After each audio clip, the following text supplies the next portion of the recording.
오늘 하나님의 말씀 로마서 2장 17절에서 24절까지 말씀입니다. 로마서 2장 17절에서 24절까지 말씀 제가 읽어드리도록 하겠습니다. 유대인이라 불리는 내가 율법을 의지하며 하나님을 자랑하며 율법의 교훈을 받아 하나님의 뜻을 알고 지극히 선한 것을 분간하며 맹인의 길을 인도하는 자요 어둠에 있는 자의 빛이요 율법에 있는 지식과 진리의 모본을 가진 자로서 어리석은 자의 교사요 어린아이의 선생이라고 스스로 믿으니, 그러면 다른 사람을 가르치는 내가 내 자신은 가르치지 아니하느냐? 도둑질하지 말라 선포하는 내가 도둑질하느냐? 간음하지 말라 말하는 내가 간음하느냐? 우상을 가증히 여기는 내가 신전 물건을 도둑질하느냐? 율법을 자랑하는 내가 율법을 범함으로 하나님을 욕되게 하느냐? 기록된 바와 같이 하나님의 이름이 너희 때문에 이방인 중에서 모독을 받는도다. 아멘. 지금 우리가 두 주째 이 사도 바울이 로마 교회의 유대인 그리스도인들을 타겟으로 해서 말하고 있는 이야기를 지금 보고 있어요. 계속 이어지는 이야기입니다. 다음 주 이야기까지도 사실은 한 번에 이 전체를 설명해야 되는 이야기인데, 우리에게 있는 이 언어의 장벽, 시대의 장벽 때문에 이게 자꾸 길어지고 있어요.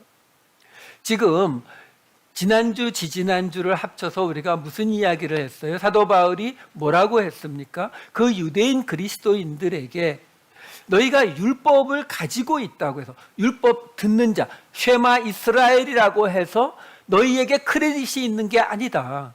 율법을 행하지 않으면 아무 의미가 없다. 그러면서 뭐라고 했어요? 너희가 이방인들보다 더 낫다고 생각하는데, 이방인들은 율법은 없지만 뭐요? 양심이, 서로 합의된 법령이 있어서 지금 너희에게 주어진 율법이 이스라엘 공동체를 만들고 유지해 나가기 위한 것인 것처럼 지금 이방인들도 그들의 공동체를 법, 그쵸? 윤리, 도덕 이런 것들을 가지고 유지해 나가고 있으니까 지금 이방인들을 바라보면서 너희가 우월감을 느낄 것이 아니라 너희가 알지 못하는 스스로 속이고 있는 그 은밀한 것을 하나님이 심판할 것을 두려워해라. 그리고 나서 이제 오늘 이야기로 넘어가는 거거든요. 오늘 이야기에서 이제 아예 탁 까놓고 유대인들아라고 이야기를 해요. 2장 17절 맨 앞에 보시면은 유대인이라 불리는 내가 이렇게 이야기가 시작이 되거든요. 그래서 이 내용이 어디까지 가냐면 20절까지 이어집니다. 17절부터 20절을 보시면, 자, 여기에 보면요, 지금 그 유대인들에 대해서 뭐라고 말하냐면 율법을 의지하고 하나님을 자랑하고 율법의 교훈을 받아서 하나님의 뜻을 알고 지극히 선한 것을 분간해가지고 맹인의 길을 인도하는 사람이고 어둠에 있는 자의 빛이어서 지식과 진리의 모양, 모본이라고 되어 있는 모양을 가진 자로서 어리석은 자의 교사가 되고 어린아이의 선생이 되고 있다고 생각하는 너희 유대인들아, 이거예요. 자, 문제가 뭐냐면 제가 항상 말씀드리지만 지금 이 이야기가 2장 처음부터 계속 이 로마 교회의 유대인 그리스도인들을 타겟으로 하고 있다고 말씀드렸어요. 왜? 이방인 그리스도인들과 갈등이 생기고 있는데 사도 바울이 볼 때에는 어느 쪽이 더 큰 문제라고 보는 거예요? 유대인 그리스도인들. 왜요? 여러분, 사실 지금 여기가 어디예요? 로마. 로마는 그 당시 로마 제국의 수도. 그렇죠? 그러면 지금 이 로마 교회 안에 있는 로마 사람들이 더 부자고 더 권력이 있고 더 높은 자리에 있는 사람들일까요? 아니면 이민자인 유대인들이 그럴까요? 로마 사람들이겠죠. 마치 우리하고 똑같아요. 우리가 이민자로서 한국 사람들 중에도 높은 자리에 올라간 사람도 있고 부자로 사는 사람도 있겠지만 여기서 몇 대 몇십 대를 살아온 미국 사람하고 비교할 바는 아니잖아요. 여긴 그 사람들 본토니까. 그럼에도 불구하고 사도 바울은 이것이 하나님을 믿는 하나님의 공동체 안에서 벌어진 일이기 때문에, 그럼 누가 더 잘 알아요?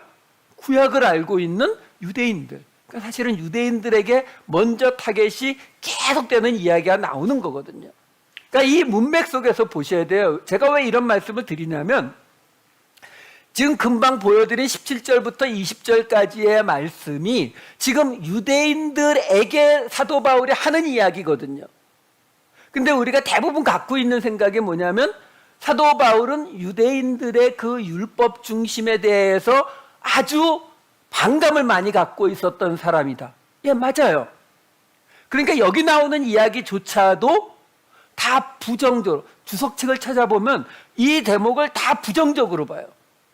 그러니까 율법을 의지하는 것이 어떻게 안 좋은 것인지, 하나님을 자랑하는 게 어떻게 안 좋다는 의미인 것인지, 하나님의 뜻을 알고 지극히 선한 것을 분간하는 것이 어떻게 안 좋다는 것인지, 이 유대인들이 맹인의 길을 인도하고 어둠에 있는 자의 빛이라고 하는 것, 이런 것들은 다 그 사람들의 어떤 자만심을 나타내는 것이다. 이렇게 다 부정적으로 해석하거든요. 아니요, 그렇지 않아요. 지금 무슨 이야기를 하고 있는 거냐면 계속되는 같은 이야기거든요. 지금 유대인들이, 우리 지난주에 보았던 바로 그거잖아요. 만약에 지금 지난주 이야기를 다시 말씀드리면 무슨 이야기냐면, 유대인들이 하나님에 대해서, 율법에 대해서 자기들이 오랫동안 지켜온, 자기들은 아브라함의 후손 맞잖아요. 그렇죠? 근데 지금 지난주에 사도 바울이 뭐라 그랬어요? 너희는 율법 갖고 있다고 하지만 행하지를 않았지 않느냐. 하지만 이방인들은 율법은 없지만 양심을 통해서 그들이 할 일은 다 하고 있었다. 그러니까 너희의 율법이나 이방인들의 양심이나 어차피 큰 차이 없다라는 말이 나온 거거든요. 만약에 여러분, 우리의 경우라고 생각해 보세요. 우리가 지금 이 성경에 나오는 하나님의 많은 법들이 있잖아요. 그 하나님의 말씀을 우리가 지키고 있는데 어느 날 어떤 사람이 그러는 거예요. 너희는 그 성경에 나오는 하나님의 법을 지키지만 우리도 이 세상의 법, 이 세상의 도덕과 윤리와 관습들을 다 지켜. 너희가 그 성경에 나오는 하나님의 말씀 지키는 거나 우리가 그런 것, 법, 규례, 윤리, 도덕 지키는 거나 뭐가 큰 차이가 있어? 라고 한다면 여러분들은 뭐라고 대답하시겠어요? 사실요, 여러분 생각해 보시면은 이 당시에는 세상이 그렇게 막 10년, 20년 만에 확확 바뀌던 시대가 아니잖아요. 100년, 200년, 300년이 지나도 옛날식 그대로 놓여있던 그런 시절이잖아요. 그러니까 이 당시에는 성경에 나오는, 구약이죠. 구약에 나오는 하나님의 법이나 그 당시 사회에서 만들어서 지키고 있는 양심, 그 사회의 법이나 큰 차이가 없었을 거예요. 그렇죠? 그런데 사실 지금은 우리가 성경책 아무리 두껍다고 큰 소리 쳐봐야 세상적으로 치면은 형법, 민법 책 한 권만 해도 이 정도 두께씩 나오거든요. 그 말은 뭐예요?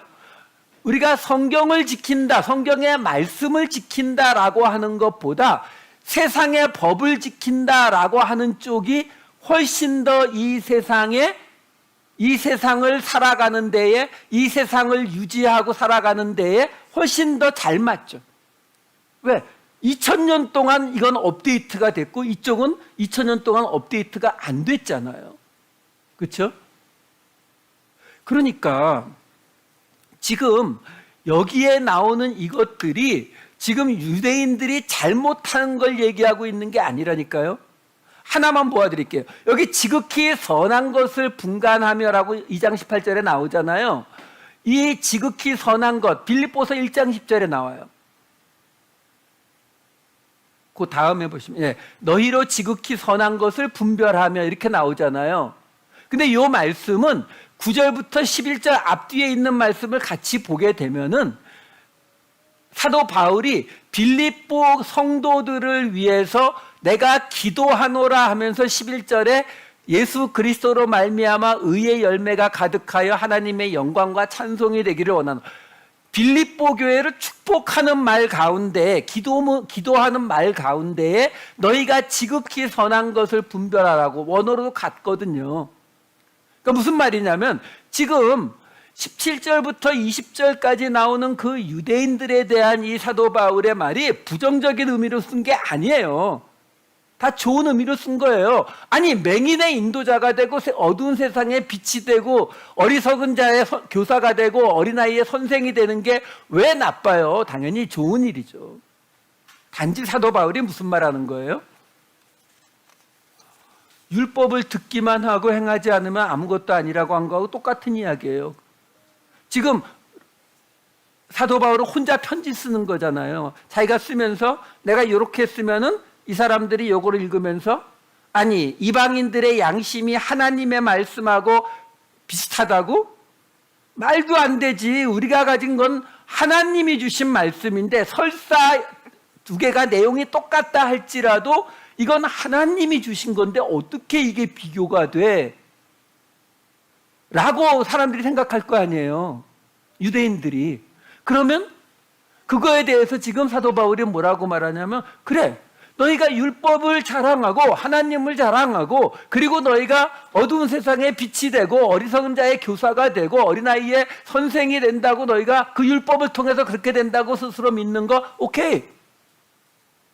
근데 이어지는 21절부터 23절까지가 이렇게 나오는 거예요.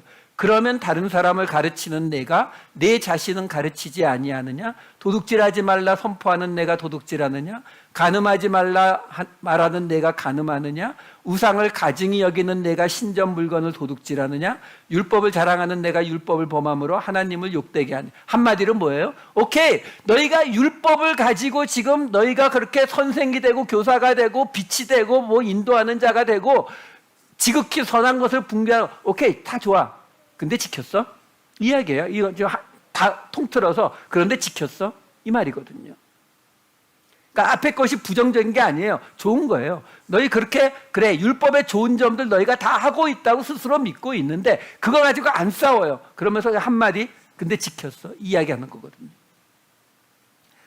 자, 문제가 지금 여기 내용을 보시면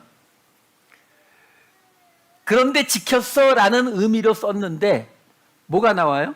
도둑질, 간음, 신전 물건을 도둑질?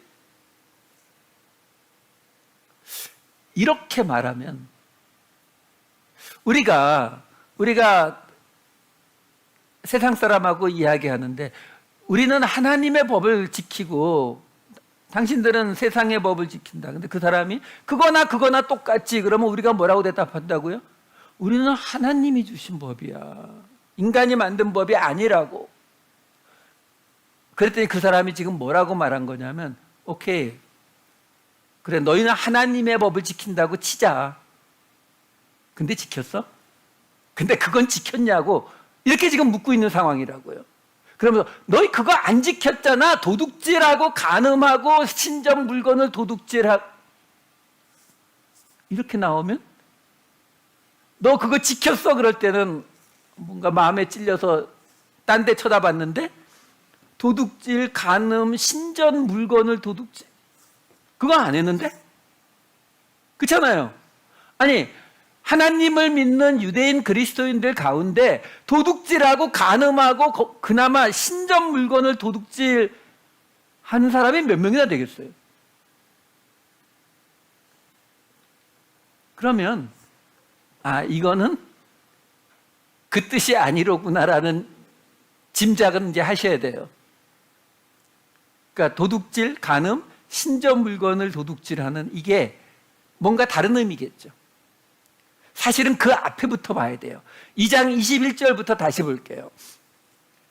그러면 다른 사람을 가르치는 내가 내 자신은 가르치지 아니하느냐. 이거부터 봅시다.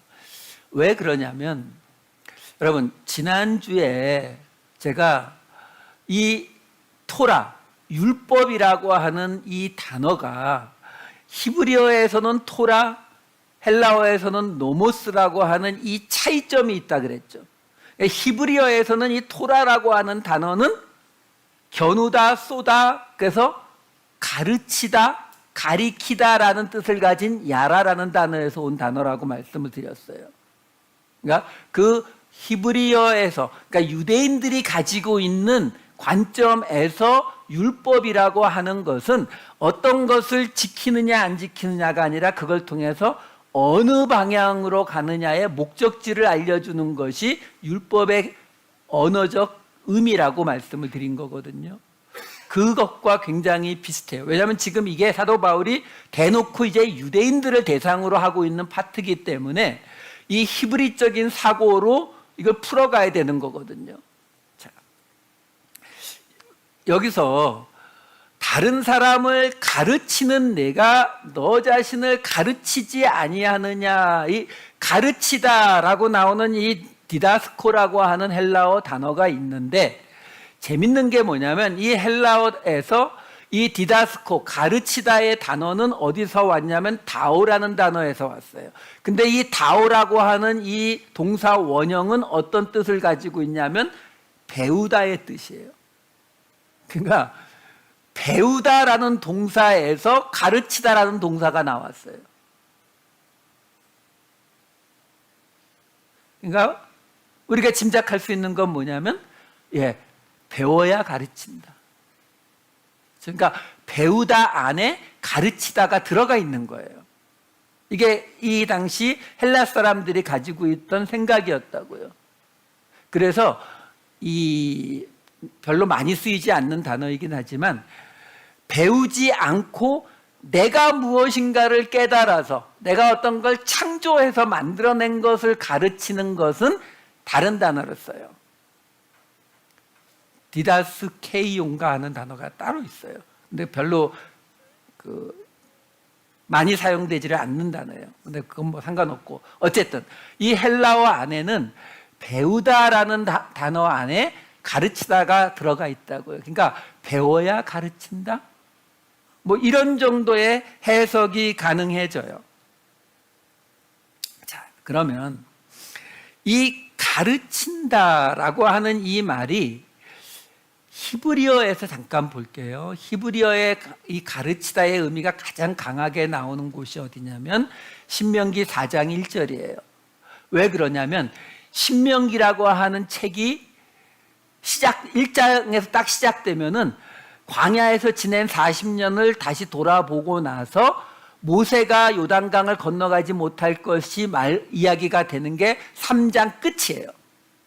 그리고 4장으로 딱 넘어가면서 모세가 요단강을 못 건너가니까 하나님이 이제 이 신명기 말씀을 주시니까 그 말씀을 너희가 듣고 행하라라는 게 신명기 전체거든요. 그 시작이 신명기 4장 1절에 이렇게 나와요.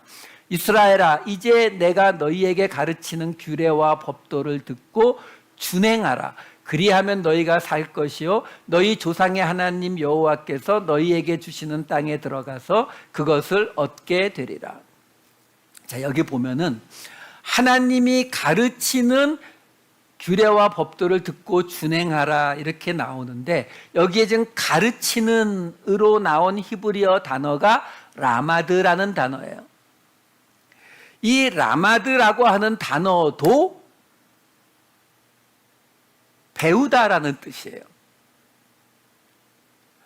이게 뭐 문법적으로 어떤 거냐면 이 라마드 동사를 그냥 일반 동사로 히브리어에서는 칼이라고 해요. 칼형 동사로 쓰면은 배우다예요. 근데 이걸 강조하는 용법인 PL형으로 쓰면은 가르치다가 돼요.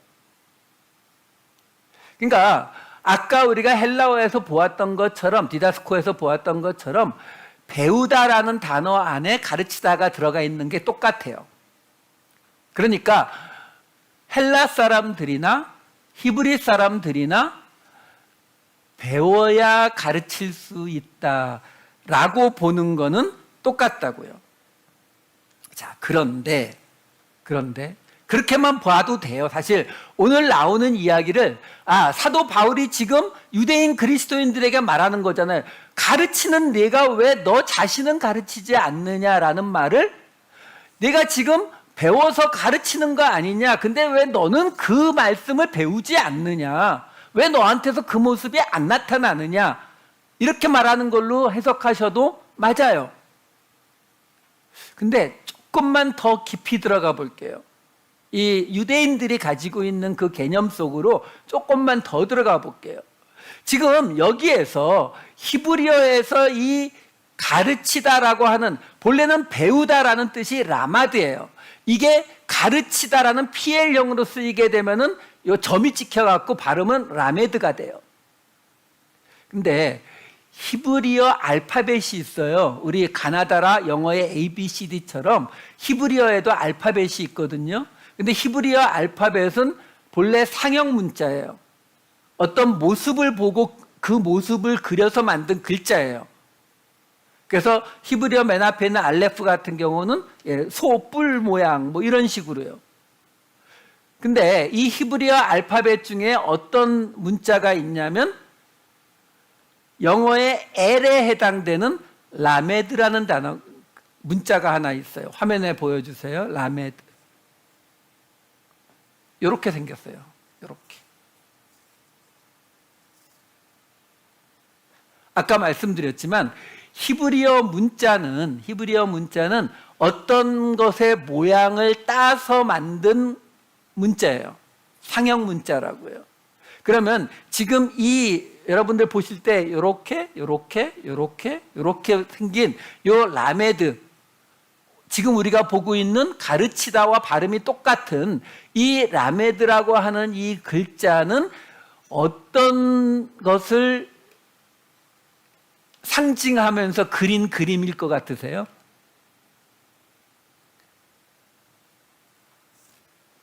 상상이 가실라나 모르겠네요. 어떤 뜻이냐면요, 막대기란 뜻이에요. 여러분들 그 예수님 영화 같은 거 보면 그쪽 동네에 다 이렇게 지팡이 들고 다니는데 지팡이가 이렇게 갖고 쭉 이렇게 생겼잖아요. 그 모양을 그린 거예요. 이 재밌죠? 뭐냐면 가르치다라고 하는 의미를 가진 것과 막대기, 딱 한 군데 이 증거를 찾을 수 있는 곳이 있어요. 사사기 3장 31절. 에훗 후에는 아나세 아들 삼갈이 있어 소모는 막대기로 블레셋 사람 600명을 죽였고, 여기 지금 소는 박하래요. 막대기, 이 여기서 막대기라고 번역이 된 단어가 말마드라는 단어예요. 말마드라는 단어가 어떤 단어냐면은 지금 우리가 보고 있는 이 라마드라는 단어 앞에 민이라고 하는 전치사가 붙은 거예요. 근데 앞에 L이 있기 때문에 민에서 이가 빠지고 미음만 가서 붙은 단어가 이 말마드예요. 근데 이 전치사 민은 무슨 뜻이냐면 영어로 with 또는 from의 뜻이에요. 그러니까 무슨 말이냐면 라마드는 가르치다의 뜻이에요. 근데 가르치다 앞에 with가 붙어 있는 거예요. 그러니까 영어로 하면 with teaching, 그렇죠? 그러니까 가르치는 거로가 무슨 뜻이라고요? 막대기. 이거는 이 지역 사람들의 문화를 생각하시면 되는 거예요. 막대기를 들고 뭐해요? 양떼들 일로 못 가게 막고, 그렇죠? 그리고 늑대나 뭐 이런 거 오면은 막대기로 때리고. 그 우리가 잘 아는 시편 9절 있잖아요. 주의 지팡이와 막대기가 우리를 안위하신다고. 물론 단어는 달라요. 그러니까 이 사람들이, 그러니까 히브리 사람들이 보는 가르치다의 의미는 그냥 지식을 가르치는 걸 의미하지를 않고 그 자기가 가르치는 그 양떼들을 옳은 길로 인도하고 그들을 보호하고 이 모든 것이 가르치다의 의미에 들어가 있는 거예요. 이거는 사실 우리가 갖고 있는 가르치다의 의미하고도 비슷하잖아요. 우리가 그냥 지식을 가르친다 그러면은 가르칠 교자를 써서 교사예요. 근데 한국에서는 본래 뭐라고 불렀어요? 선생님. 선생이 뭐예요? 먼저 난 자. 그렇죠? 먼저 난 자. 우리가 요즘 하는 말로 바꾸면 뭐예요? 먼저 그 인생길을 걸어간 자.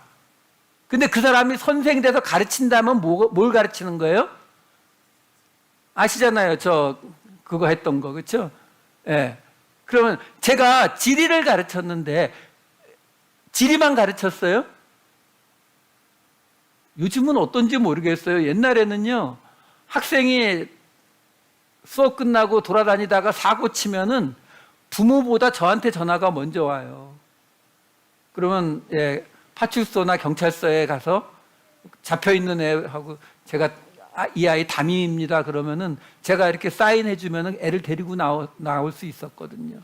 그게 우리가 가지고 있는 선생의 그 개념이잖아요. 그러니까 가르치다의 개념에는 이 히브리 사람들, 유대인들이 가지고 있는 그 가르치다의 개념에는 지식의 전달자가 아니라 그들의 삶 전체를 책임지는 자로서의 가르치다가 있는 거예요. 근데 그게 뭐라고요? 막대기를 가진 사람인 거죠. 그럼 막대기 가진 사람이 누구죠? 목자요. 에스겔 34장 2절 볼게요. 인자야 너는 이스라엘 목자들에게 예언하라. 그들 곧 목자들에게 예언하여 이르기를 주 여호와께서 이같이 말씀하시되 자기만 먹는 이스라엘 목자들은 화 있을진저 목자들이 양떼를 먹이는 것이 마땅하지 아니하냐. 근데 목자의 개념이 뭐라고요? 가르치는 자라고요. 근데 가르치는 자에게 뭐라고 한다고요? 양떼를 먹이라고 하잖아요. 이거는 예수님도 말씀하셨죠. 누가복음 12장 42, 43절 보시면 주께서 이르시되 지혜 있고 진실한 청지기가 되어 주인에게 그 집 종들을 맡아 때를 따라 양식을 나누어 줄 자가 누구냐. 주인이 이를 때에 그 종이 그렇게 하는 것을 보면 그 종은 복이 있으리로다. 이게 성경이 말하는 가르치는 자의 책임이에요. 그래서 아까 보았던 그 에스겔서 34장 그 말씀 뒤에 이어지는 3절부터 5절 말씀을 보아도 이렇게 나와요. 너희가 살찐 양을 잡아 그 기름을 먹으며 그 털을 입되 양떼는 먹이지 아니하는도다. 너희가 그 연약한 자를 강하게 아니하며 병든 자를 고치지 아니하며 상한 자를 싸매주지 아니하며 쫓기는 자를 돌아오게 하지 아니하며 잃어버린 자를 찾지 아니하고 다만 포악으로 그것들을 다스렸도다. 목자가 없으므로 그것들이 흩어지고 흩어져서 모든 들짐승의 밥이 되었도다.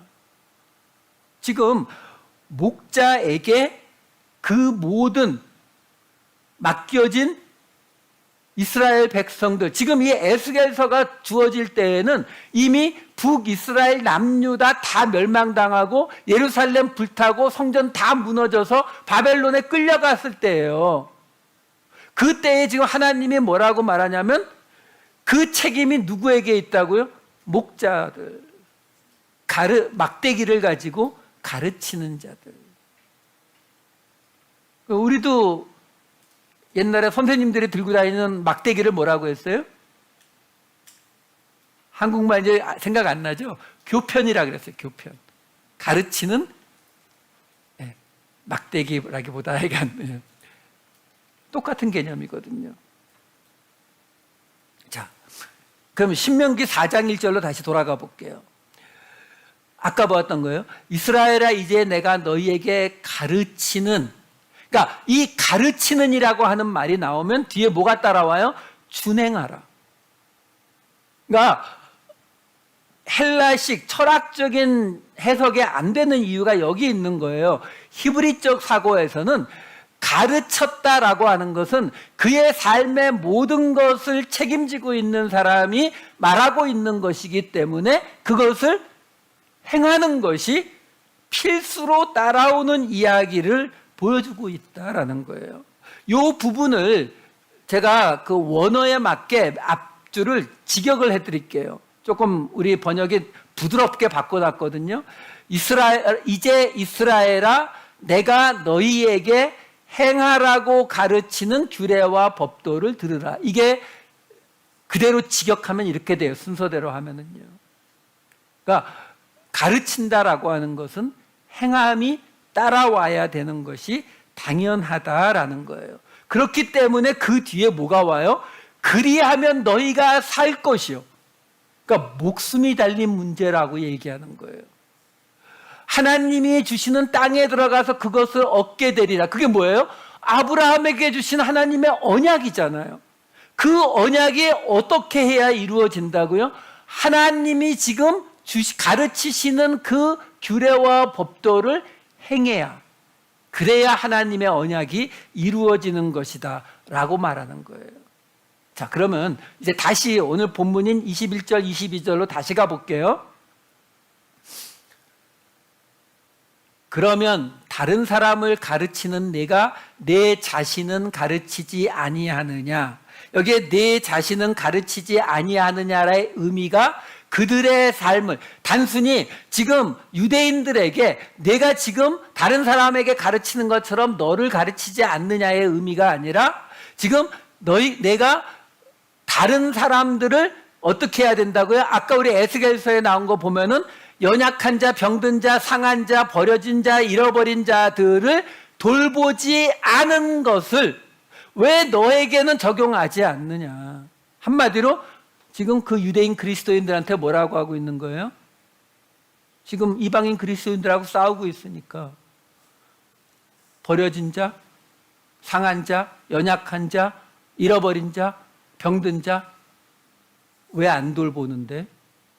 지금 이 사람들은 뭐라고 하는 거예요? 우리가 아브라함의 후손이고 우리가 하나님의 말씀을 지난 1500년 동안 지켜온 사람들인데 어딜 쟤네들이 감히 우리에게 이렇게 덤벼?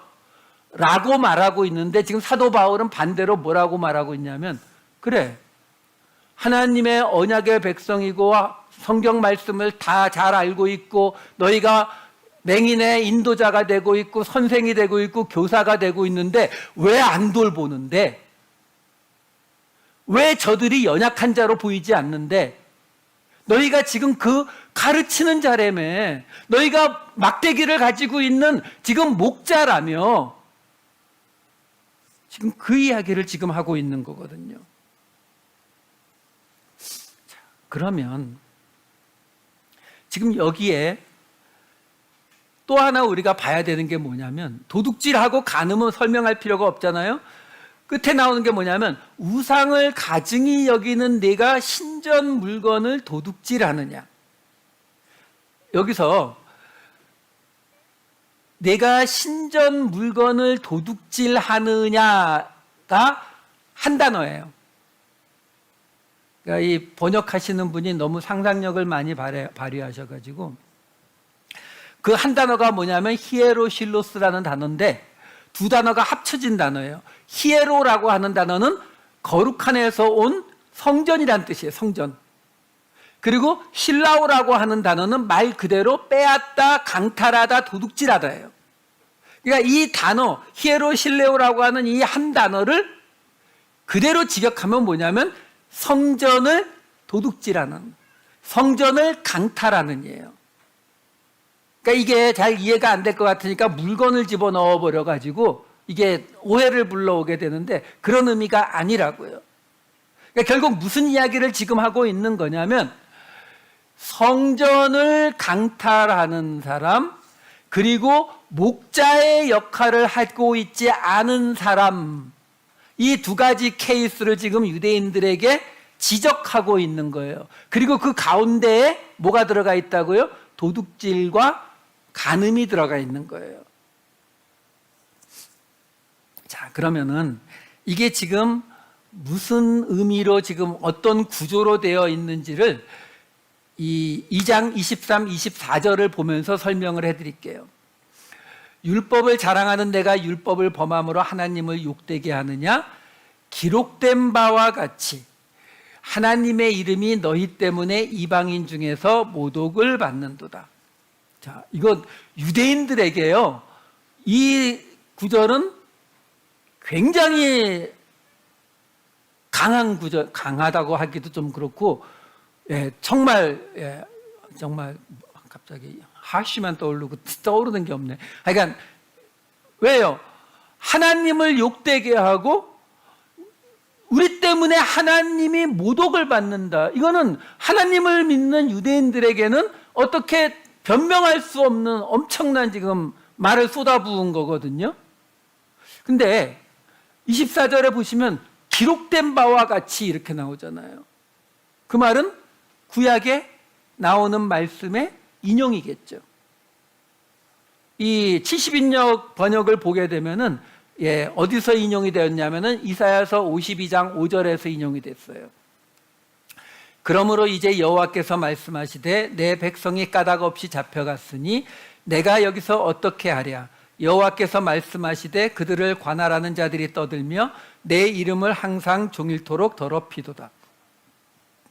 이 말씀이 의역이 세 번역에 나와 있는데 세 번역을 보시면 좀 이해하기가 쉬울 거예요.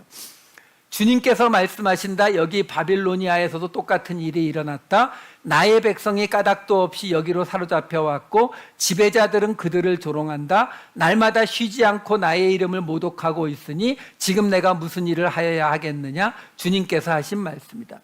그러니까 무슨 말이냐면 지금 이 이사야서 52장 말씀이 뭐냐면 이스라엘이 멸망당하고 바벨론에 끌려갔잖아요. 끌려가니까 그 당시는 전쟁이 일어나게 되면은 이쪽이 섬기는 신과 이쪽이 섬기는 신이 싸우는 거였거든요. 근데 바빌론이 이겨서 이스라엘을 다 무너뜨리고 멸망시키고 사람들을 끌고 갔으니까 바벨론 사람들이 뭐라 그래요? 너희 하나님이 어딨냐? 우리가 섬기는 마루드기 더 세잖아 라고 말하는 것을 지금 하나님의 이름을 모독하고 있다라고 지금 이 이사야서 52장 5절에 그것을 그런 일이 벌어질 것을 지금 예언하고 있는 구절이거든요. 그러니까 한마디로 말하면 이스라엘이 멸망당해서 바빌로니아에게 끌려간 그 사건을 가지고 하나님의 이름이 모독받고 있다라고 설명한 거거든요. 자, 문제는 그러면 이스라엘이 왜 멸망당했을까요? 이 이사야서의 맨 처음엔 이렇게 시작이 됩니다. 이사야서 1장 1절. 유다 왕 우시아와 요담과 아하스와 히스기야 시대의 아모스의 아들 이사야가 유다와 예루살렘에 관하여 본 계시라. 이게 지금 이 맨 앞에 유다와 예루살렘에 대해서 예언이 지금 이사야에게 주어지는 거거든요. 근데 그 예언의 내용이 11절에서 13절과 15절을 읽어드릴게요. 지금 유다와 예루살렘이 왜 멸망하게 될 것에 대해서 하나님이 이런 계시를 주십니다. 여호와께서 말씀하시되 너희의 무수한 재물이 내게 무엇이 유익하뇨? 나는 수량의 번제와 살찐 짐승의 기름에 배불렀고 나는 숫송아지나 어린 양이나 수렴소의 피를 기뻐하지 아니하노라. 너희가 내 앞에 보이러 오니, 그러니까 성전에 오니 이것을 누가 너희에게 요구하였느냐? 내 마당만 밟을 뿐이니라. 헛된 재물을 다시 가져오지 말라. 분향은 내가 가증히 여기는 바요. 월삭과 안식일과 대회로 모이는 것도 그러하니 성회와 더불어 아울러 예배와 아울러 악을 행하는 것을 내가 견디지 못하겠노라.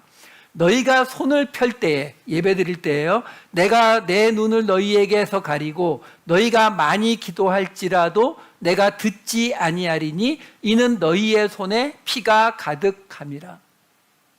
이래서 하나님이 유다와 예루살렘을 바벨론의 손에 넘겼다는 예언이 떨어지는 거거든요. 근데 이 구절 바로 뒤에 이어지는 16, 17절은 그러면 이들이 어떻게 해야 회복될 수 있는가? 아직 일이 일어난 게 아니니까 그 이야기가 16, 17절에 이렇게 이어져요. 너희는 스스로 씻으며, 성전에 나와서 깨끗하게 하겠다는 짓 하지 말고 스스로 깨끗하게 하여 내 목전에서 너희 악한 행실을 버리며 행악을 그치고 선행을 배우며 정의를 구하며 학대받는 자를 도와주며 고아를 위하여 신원하며 과부를 위하여 변호하라 하셨느니라. 지금요, 우리가 지금 뭘 보고 있냐면 사도 바울이 유대인들에게 하고 있는 이야기 가운데에서 그들이 왜 너 스스로를 가르치지 아니하느냐, 그 말이 뭐라고요? 연약한 자, 병든 자, 상한 자, 버림받은 자, 잃어버린 자를 왜 돌보지 않느냐, 이 말이었다고 했잖아요. 그리고 도둑질하고 간음하고 맨 끝에 나오는 것이 뭐냐면 신전을 강탈하는 모습을 이야기했는데, 그런데 그 이야기의 결론이 뭐였냐면은 그렇게 해서 너희가, 유대인이라고 하는 너희가, 율법을 가진 너희가 도리어 하나님의 이름을 모독하게 했다. 이방인들이 하나님의 이름을 모독하게 했다. 아니, 우리가 율법을 제대로 안 지킨 것까지는 오케이. 예, 그건 인정할 수 있어요. 근데 우리 때문에 하나님의 이름이 이방인들에게 모독을 당했다니요? 그게 무슨 뜻이에요? 그러면은, 물론 유대인들은 묻지도 않죠. 이거 다 상식이니까. 그러면 사도 바울이 뭐라고 대답하려고 준비하고 있는 거예요? 이사야서 52장에 보면 이방인들에게 하나님의 이름이 왜 모독당했다고? 하나님의 나라가, 하나님의 백성이, 하나님의 예루살렘이 이방인들에게 짓밟혔으니까. 그래서 하나님의 이름이 이방인들에게 모독당한 건데, 근데 왜 짓밟혔다고요? 학대받는 자, 고아, 과부를 위해서 안 해서, 그래서 하나님이 너희를 멸망시키겠다고 이사야서 맨 처음 시작에 유다와 예루살렘에 대해서 하나님이 예언하셨잖아. 결국 하나님의 이름이 이방인들에게 모독당하게 된 이유는 너희가 고아와 과부를 돌보지 않아서, 너희가 연약한 자, 버려진 자, 상한 자, 잃어버린 자를 돌보지 않아서, 너희가 남은 가르치면서 자기는 그 막대기로 가르치지 않아서, 그 이야기를 지금 해주고 있는 거거든요. 말라기까지 봅시다. 말라기 1장 6절과 12절 말씀. 내 이름을 멸시하는 제사장들아, 나 만군의 여호와가 너희에게 이르기를 아들은 그 아버지를, 종은 그 주인을 공경하나니 내가 아버지일진데 나를 공경함이 어디 있느냐, 내가 주인일진데 나를 두려워함이 어디 있느냐 하나 너희는 이르기를 우리가 어떻게 주의 이름을 멸시하였나이까 하는도다. 그러나 너희는 말하기를 여호와의 식탁은 더러워졌고 그 위에 있는 과일 곧 먹을 것은 경멸히 여길 것이라 하여 내 이름을 더럽히는도다. 지금 이 말라기는 우리가 잘 알다시피 구약의 맨 끝이죠. 이미 멸망당한 지 오래 지났어요. 100년도 더 지난 다음에 주신 말씀이에요. 근데 그때에 지금 하나님이 말라기를 통해서 어떤 말씀을 주십니까? 하나님의 이름을 누가 더럽혔다고요? 제사장이요. 제사장이요. 제사장들이 하나님의 이름을 어떻게 더럽혔어요? 말라기 2장 5절과 6절. 레위와 세운 나의 언약은, 레위가 누구예요? 제사장 지파요. 생명과 평강의 언약이라. 내가 이것을 그에게 준 것은 그로 경외하게 하려 함이라. 그가 나를 경외하고 내 이름을 두려워하였으며 그의 입에는 진리의 법이 있었고 그의 입술에는 불의함이 없었으며 그가 화평함과 정직함으로 나와 동행하여 많은 사람을 돌이켜 죄악에서 떠나게 하였느니라. 하나님이 레위 사람들을 가지고 제사장으로 세우신 이유가 뭐라고요? 사람들로 하여금 생명과 평강을 나누어 주어서 사람들을 돌이켜 죄악에서 떠나게 하려고 세웠거든요.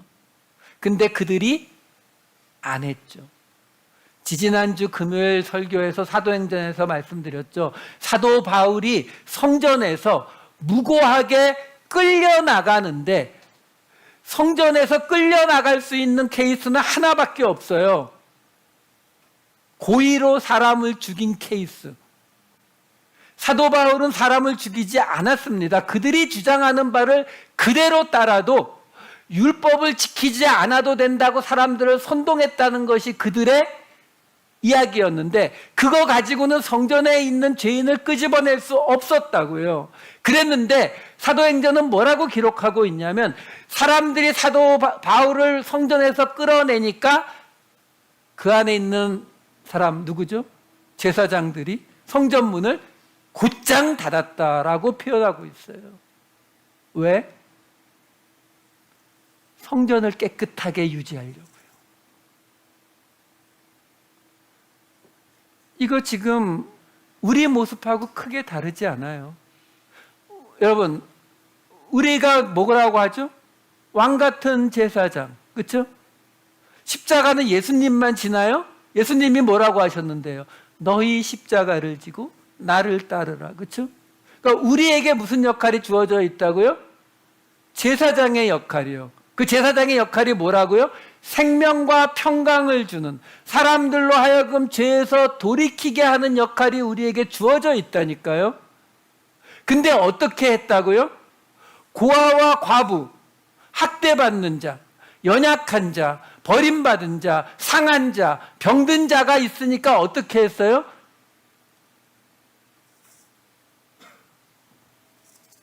문 닫아버렸죠. 이 모습은 지금 현대 교회에서도 아주 쉽게 봐요. 교회 안에서 어떤 사람에게 어떤 문제가 생기면 우리는 어떻게 하나요? 그 사람을 끌어안고 그 사람을 목자가 되어서 그의 모든 것을 책임지면서 그를 생명과 평강으로 인도하고 죄에서 떠나게 하나요? 아니죠. 일단 째려보죠. 교회에 와도 째려봐가지고 어느 날 못 견디고 교회를 떠나면 아유 잘됐다고 빨리 문 딱 닫아버리잖아요. 그 모습이 뭐라고 지금 말하는 거예요? 내가 가르치지 아니하느냐? 내가 성전을 도둑질했다. 지금 그 얘기를 하는 거예요. 그래서 그 하나님의 심판이 임할 때의 모습을 이 말라기 3장 1절은 이렇게 전합니다. 만군의 여호와가 이르노라 보라 내가 내 사자를 보내리니 그가 내 앞에서 길을 준비할 것이요 또 너희가 구하는 바 주가 갑자기 그의 성전에 임하시리니 곧 너희가 사모하는 바 언약의 사자가 임하실 것이라. 누구 얘기하는지 아시죠? 세례 요한과 예수님 얘기하잖아요.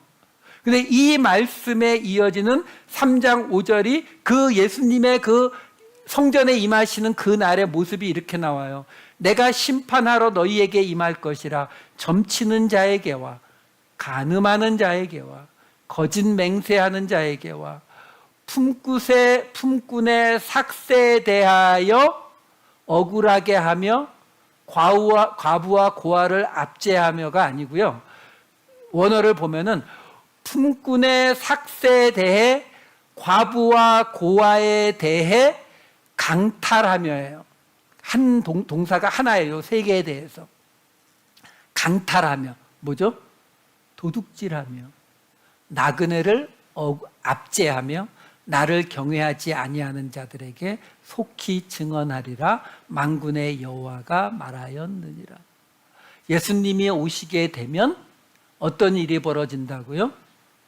그 품꾼의 삭, 과부와 고아의 것을 강탈하는 자, 나그네를 압제하는 자, 그들에게, 그리고 점치는 자, 간음하는 자, 거짓 맹세하는 자에게 하나님의 심판이 임할 거라고요. 자, 그러면 이제 정리를 해드릴게요. 무슨 말이에요? 가르치는 게 뭐라고요? 목자가 되어서 그들의 모든 것을 책임지는 거예요. 연약한 자들, 고아, 과부 모든 사람을 책임져 주는 거예요. 신전을 강탈한 게 뭐라고요? 하나님을 떠나는 거예요. 레위 제사장들이 그들에게 맡겨진 생명과 평강을 주고 죄를 떠나게 하는 일을 하지 않은 거예요. 이걸 뭐라고 불러요? 제사장들이 왜 안 했어요? 뭘 왜 안 해요? 나를 위해서 안 했죠. 내가 지키는 성전을 깨끗하게 해야 되잖아요. 우리 교회를 깨끗하게 하기 위해서 가능하면 나그네, 고아, 과부는 내보내고 문 닫아버리는 게 맞잖아요. 그렇죠? 나를 위해서. 그걸 성경이 뭐라 그래요? 간음이요. 하나님을 섬기지 않고 나를 섬기는 간음. 그리고 가르치지 않은 게 뭐라고요? 그들을 돌보지 않은 거예요. 나오잖아요. 품꾼의 삭과 과부와 고아의 것을 강탈하는 거예요. 지금 사도 바울이 말하는 거예요. 앞에서는 그냥 그래 너희 그런 거 지켰어? 근데 그게 더 정확히는 뭐냐면 너희가 지금 이 이방인 그리스도인들을 정말 목자로서 책임졌느냐? 도리어 그들의 것을 도둑질하고 있는 것은 아니냐? 너희가 진정 하나님의 성전을 섬기는 자들이 맞느냐? 너희가 원하는 교회를 만들려고 하고 있는 것이 아니냐? 하나님이 원하는 교회 맞아? 이 이야기가 오늘 그 본문 안에 들어가 있는 거예요. 자, 말씀을 마치도록 할게요. 우리가 약한 부분이 하나 있어요. 뭐냐면 우리는 성경에 이거는 죄고 이거 죄고 이거 죄고 이렇게 하지 말라 돈이라고 나오는 거는 우린 그래도 나름 잘 지켜요. 그쪽에 우리가 꽤 예민합니다. 근데 오늘 지금 사도 바울도요, 그들이 율법에 나오는 하지 말라라고 나오는 죄들을 행했다라고 말하지도 않잖아요. 왜? 잘 지켜오는 거 아니까. 그렇죠? 저는 가끔 이렇게 포스터 같은 거, 광고 같은 게 오는데 교회를 다시 세웁시다, 또는 믿음을 다시 세웁시다, 우리 무너져가는 한국 기독교를 다시 세웁시다 그러면서 뭐 하자고 나오냐면은 대규모 예배를 드리자고, 함께 모여서 기도회를 하자고, 이런 광고들이 가끔 오거든요. 그게 잘못됐다는 건 아닌데 여러분 그거 아세요? 솔직히 여기 미국에 있는 웬만한 미국 교회만 가보셔도 일주일에 주일 예배 딱 한 번 드려요. 다른 거 거의 없어요. 그분들에 비하면 한국 교회는 지금도 충분히 차고 넘쳐요. 물론 우리는 좀 안 하죠. 고백해요. 하지만 대부분의 교회들은 굉장히 많이 모이고 많은 일을 하잖아요. 근데 오늘 나온 이 모든 이야기들은 거기에서 무너진 게 아니에요. 여러분, 예수님이 마태복음 맨 앞에서 무슨 말씀하세요? 오른뺨 맞으면 왼뺨 대고 겉옷 달라면 속옷 주고 오리 가자면 십리 가주라고 얘기하잖아요. 근데 우리는 그런 말씀에는 별로 부담을 안 느껴요. 그런 거 말고 이런 건 죄다 이런 거 나오면은 눈을 반짝반짝 하면서 이거 행하면 안 돼. 이거는 쉽게 오는데 하지 말라는 거는 너무 잘 하는데 하라는 거는 잘 안 해요. 이게 왜 그러냐면요, 여러분. 지난주에도 말씀드렸지만 우리에게는 이 성선설이라고 하는 양심, 그러면 착한 마음, 이게 우리는 있거든요. 그러니까 이게 우리에게 어떤 생각을 자꾸 주느냐면은 우리의 현재 상태가 어떤 상태이겠어요? 현재. 내가 지금 현재 서 있는 자리가 어디예요? 나는 착한 양심을 가진 사람이잖아요. 그렇죠? 그래서 우리는 죄의 이야기를 별로 좋아하지 않아요. 지옥에 관한 이야기를 별로 안 좋아한다고요. 왜? 지옥은 어떤 곳이에요? 내가 죄를 지으면 떨어지는 곳이에요. 그러니까 죄를 안 지으면. 그러면 요 중간 상태에 있다가, 근데 나는 예수님을 믿었으니까 여기. 그렇죠? 근데 여러분, 성경이 말하는 우리의 현재 자리가 어디라고요? 우린 여기에 있어요, 이미. 지금 우리의 삶 이 자체가 여기라고요, 여기.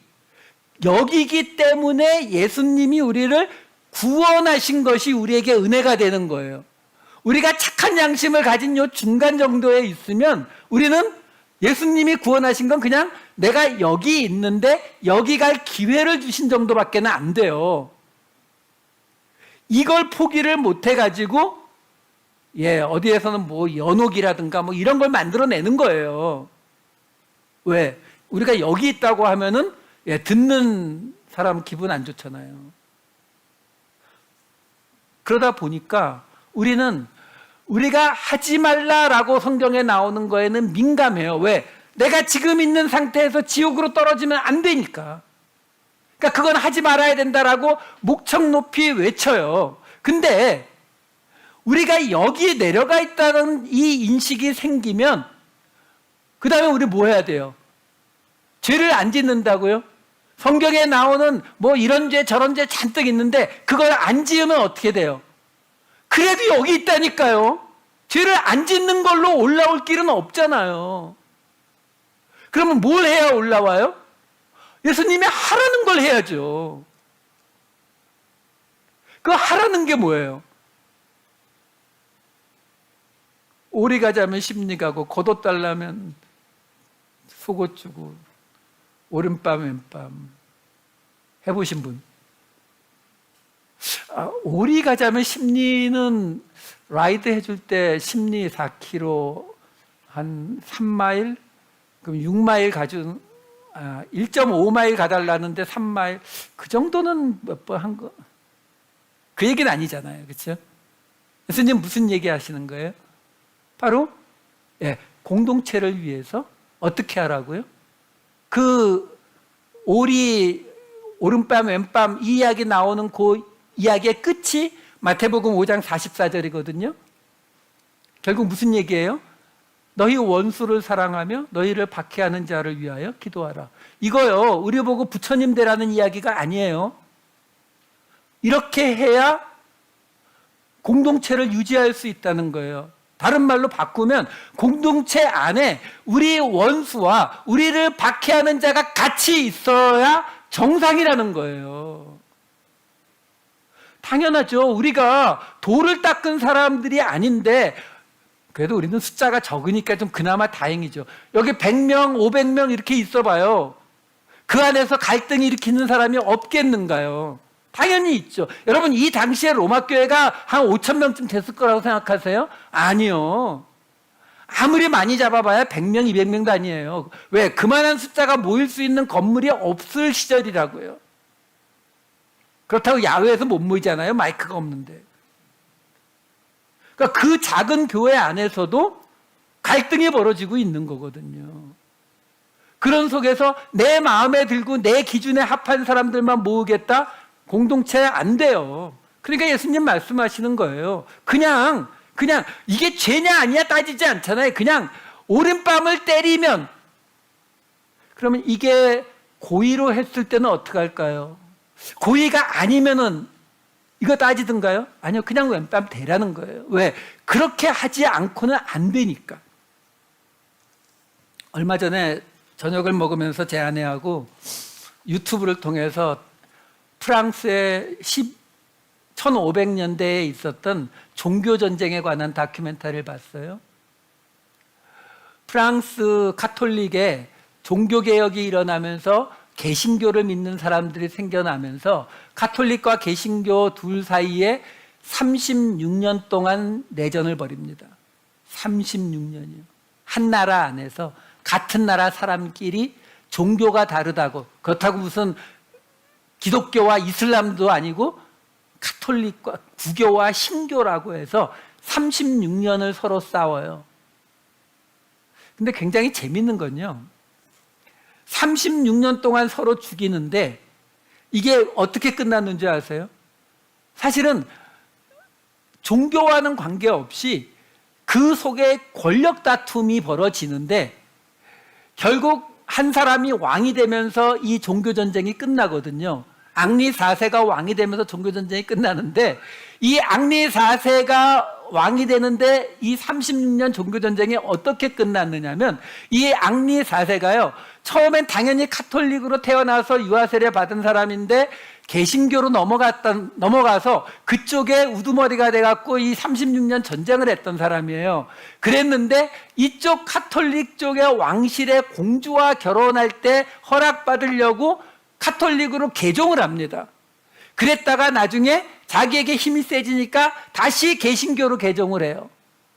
그랬다가 전쟁이 심해지면서 카톨릭은 스페인을 끌어들이고 여기는 지금 오스트리아 이 신성 로마 제국을 끌어들이는 이런 급박한 상황이 되니까 자기가 왕이 되기 위해서 다시 카톨릭으로 개종해요. 여러분, 우리가 생각할 때에는 그야말로 권력에 눈이 먼 정말 신의가 없는 사람이잖아요. 그렇죠? 그런데 저는 그 역사를 들으면서 어떤 말씀이 떠올렸냐면, 바로 우리가 얼마 전에 보았던 사도 바울의 그 말씀 있잖아요. 율법이 있는 자들에게는 내가 율법 있는 자 같이 하고 율법이 없는 자에게는 내가 율법 없는 자 같이 하겠다는 그 말씀이요.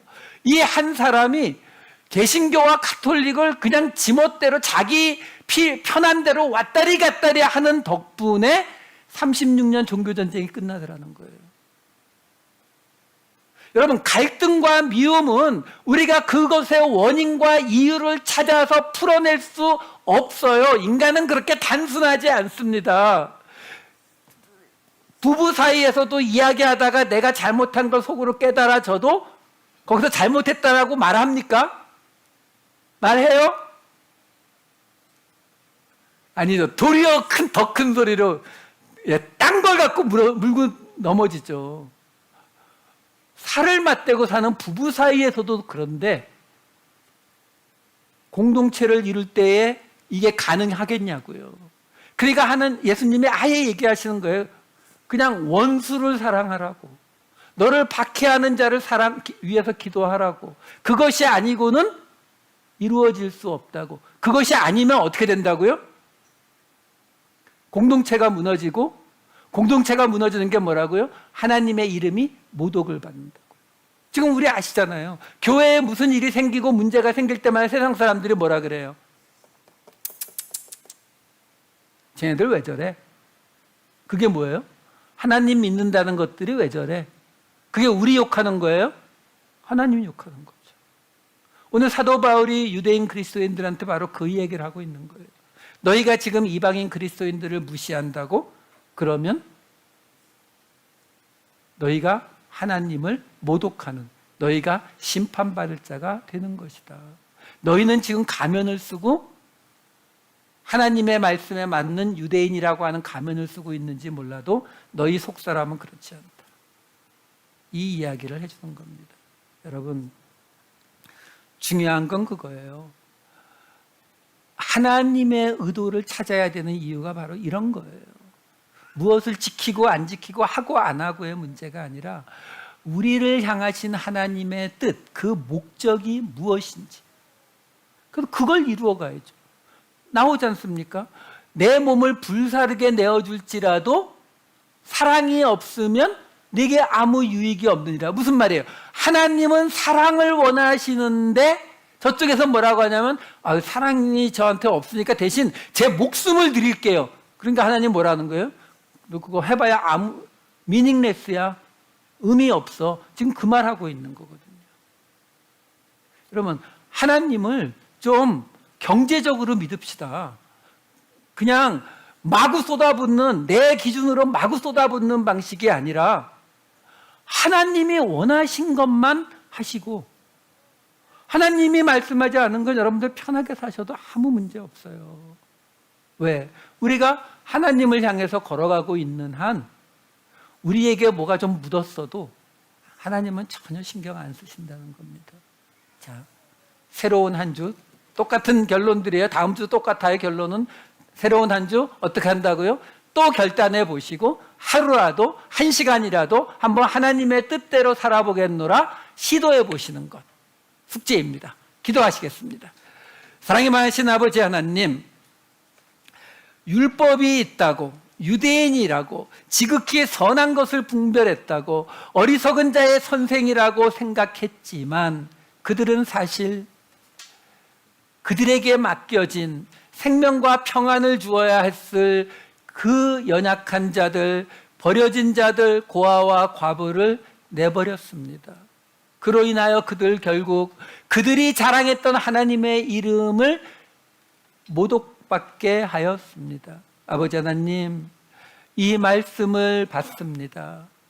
우리로, 우리 기준으로 행함으로, 우리 기준으로 생각함으로 하나님의 이름이 더럽혀지지 않게 하여 주시옵소서. 오직 하나님께서 우리에게 원하신 그 길을 다시 한번 결단하고 걸어가는 우리 모두가 되게 하여 주시옵소서.